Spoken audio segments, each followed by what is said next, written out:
漂亮吗？这是我发现的，叫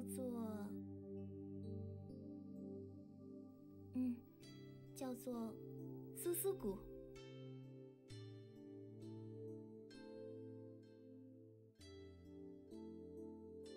胡闹！乱说什么？好吧，好吧，那叫桃花谷好了。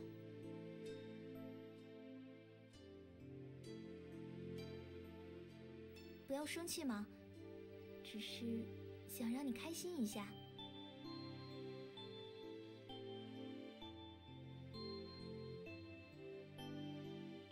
此处并无桃花。不久前才种下，还没长出来。不过这里的灵气很盛，花花草草都会长得比其他地方快很多吧？要不了多久就可以看到桃花开了。婆婆说过，她很想亲眼看一看桃花呢，可惜也不能带回去。你和你婆婆很亲？是啊，爹和娘在我出生100日后就过世了，婆婆一手把我和哥哥带大的。后来哥哥有重要的事情要去做，很少待在家里了，只剩下我们俩。那时候我还很小，常常想念哥哥。只要一哭，婆婆就给我讲故事。到现在，许多她讲过的我都记不清了。7把剑的故事也是婆婆告诉我的。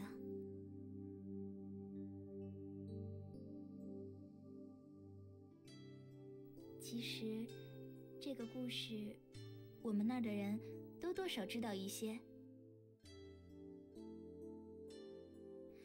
传说在很久以前，有一个叫做龙渊的部族，为反抗天上的神，由他们自己统治大地，铸造了7把力量强大的凶剑。7把凶剑。天神伏羲震怒，决定要降罚给龙渊。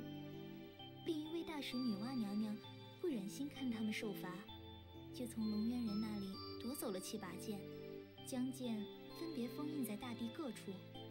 这样一来，伏羲也就没有理由杀光龙渊的人了。凶剑可有名字？婆婆从没提起过。苏苏，你说你带着的这个会不会是7把凶剑之一呢？以前大哥看的那张卷轴上，好像也写着凶剑邪煞什么的。不过所有的剑不是都被封印了吗？或许确有渊源。师尊曾断言，此剑乃上古邪物，剑名焚寂，是娘告诉我的。其他的，他还没有来得及说。这把剑是你娘给你的吗？那她死了。对不住，我不该问。问与不问，并无分别。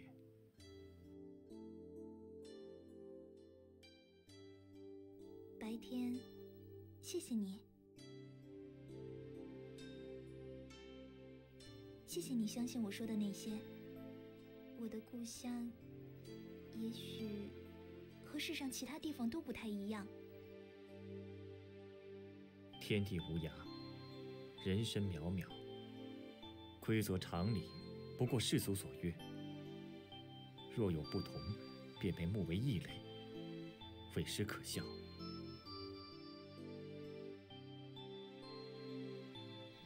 苏苏，有时候你真的蛮为别人想的，并不是看起来那样不理人呀，你该多笑笑才对。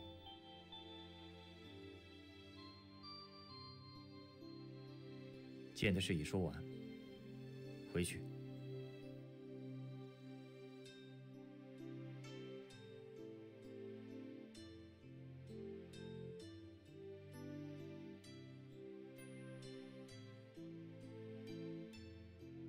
再待一会儿好吗？难得看到这么漂亮的星星呀。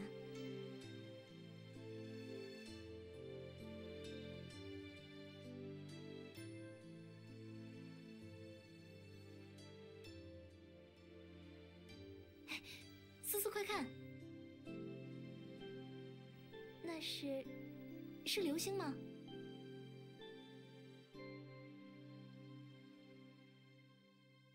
我还是第一次亲眼见到的，真好看。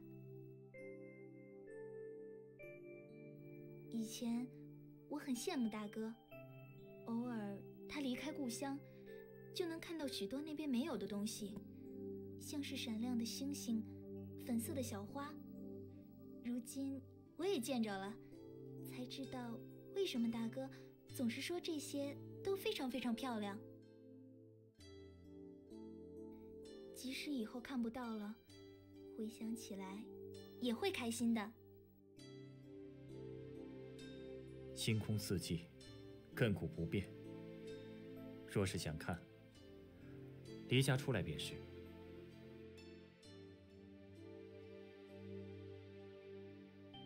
苏苏，大哥说，天上的星星就像人的命运，两颗星的轨迹可能永远都不会接近，也可能靠近之后就互相越离越远。大家也是这样，从不认识到成为朋友，不知道以后会不会分开呢？假如在一起的时候不好好看看彼此，说不定过后就永远看不到了。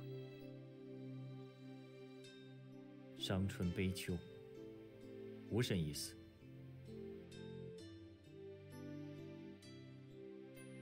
也是啊，还没发生的事，我想那些干嘛呢？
你家乡的歌，这首歌那儿每个人都会唱。大家相信歌声里有治愈的力量，能够让人放下一切苦痛，不管遇上什么困难，都鼓起勇气活下去。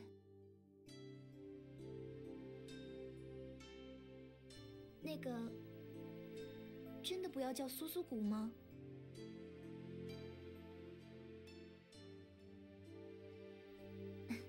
我说着玩的，你别绷着脸嘛。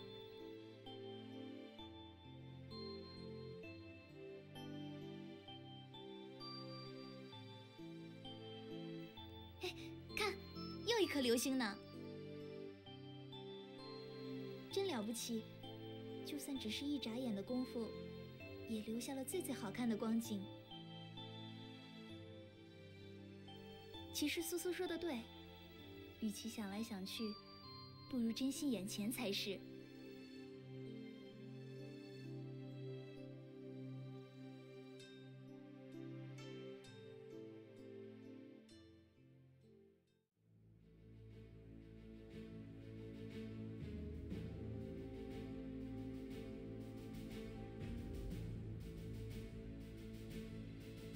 弟子拜见掌门。可有回报？掌门料事如神，却已在江都城寻得丹指长老行迹，只是不见他那家仆季童在旁。很好，速将少公带回。季童之事，不必理会。另有一事，弟子不知当不当说。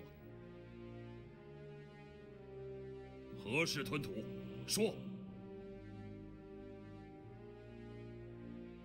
丹指长老与数人同行，男女皆有，似乎都身负修为，不知底细。只管将其带回青玉坛，闲杂人等若多事阻挠，见机格杀。是，弟子明白。启程之前，可至丹阁领取聂云、洗髓丹药数枚。前者助尔等身法大进，后者尚未完全练成，需待丹指长老返回青玉坛后，亲自主持炼制。带上，仅为防万一，非遇强敌，莫要服食。多谢掌门。退下。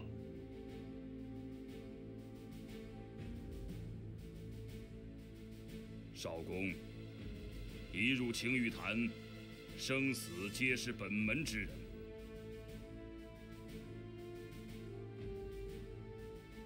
炼魂之术必要复兴，青玉坛万世繁华，尽系于此。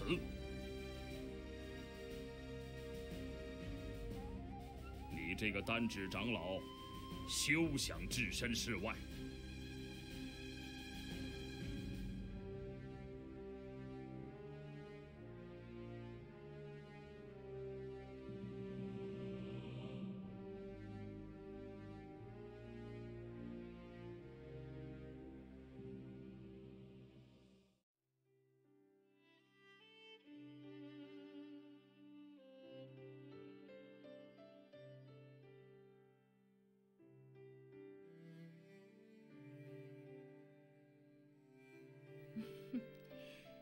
昨夜本想与妹妹秉烛夜谈，却见你不在房中，莫非是跑出去玩了？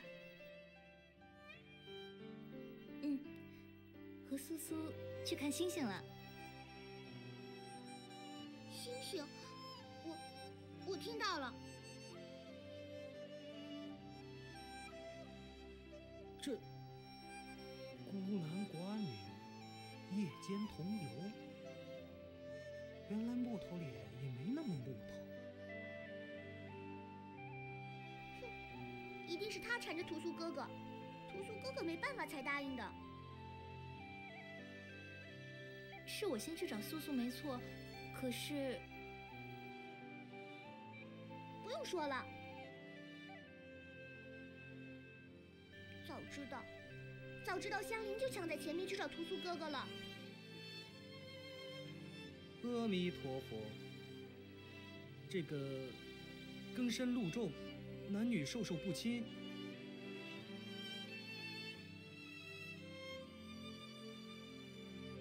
清晨又是如此热闹，哈哈，看来昨夜诸人休息甚好。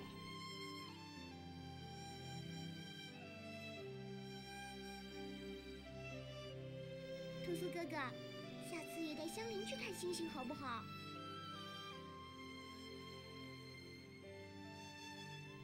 好不好嘛？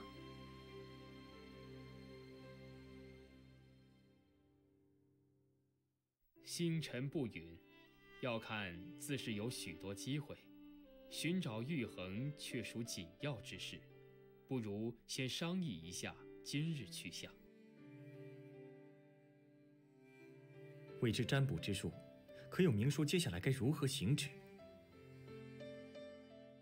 依锦娘所言，往江都城西北自有机缘。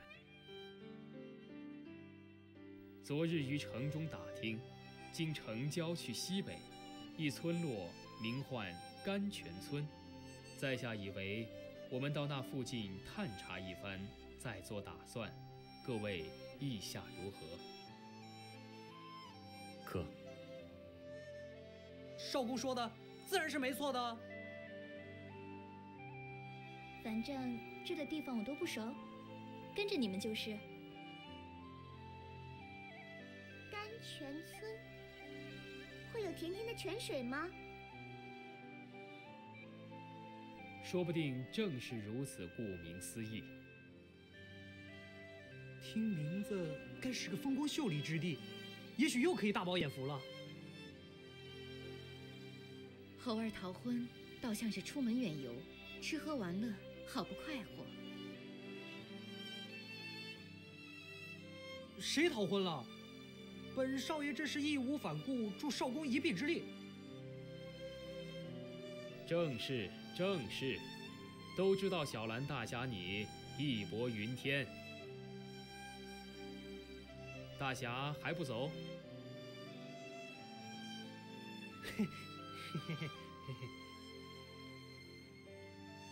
呆瓜一颗。